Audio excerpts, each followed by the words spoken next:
What I wish I knew at 15 instead of 35? It's a question that haunts many of us as we grow older and gain more life experience. At 15, the world seems vast and full of endless possibilities.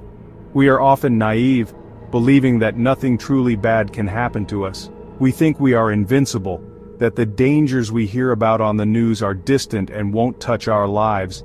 But as we age, we come to understand the fragility of life and the lurking dangers that can shatter our sense of security. How fragile life can be when monsters lurk in plain sight. These monsters don't always look like the villains we see in movies. They can be ordinary people, blending into society, hiding their true nature behind a mask of normalcy. They could be a neighbor, a co-worker, or even a family member. The Green River Killer, Gary Ridgway, was one such monster.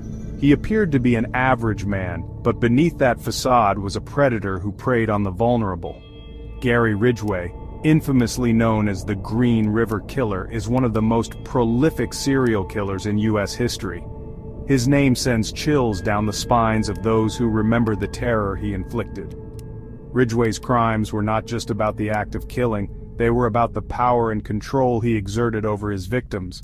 He targeted those who were often overlooked by society, believing that their disappearances would go unnoticed. But the families of these victims never stopped searching for answers, and neither did the dedicated law enforcement officers who pursued Ridgway for years. Ridgway confessed to murdering at least 49 women, but the true count could be closer to 85. Each of these women had a story, a life that was brutally cut short. They were daughters, sisters, mothers, and friends.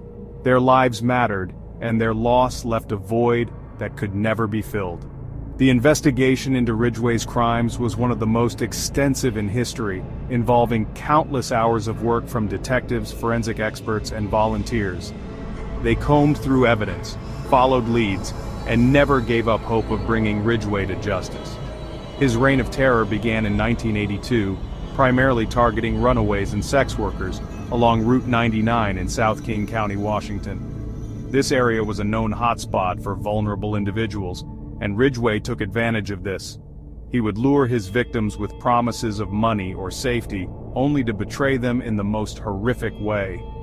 The fear he instilled in the community was palpable, and many lived in constant fear, wondering if they or someone they loved would be next.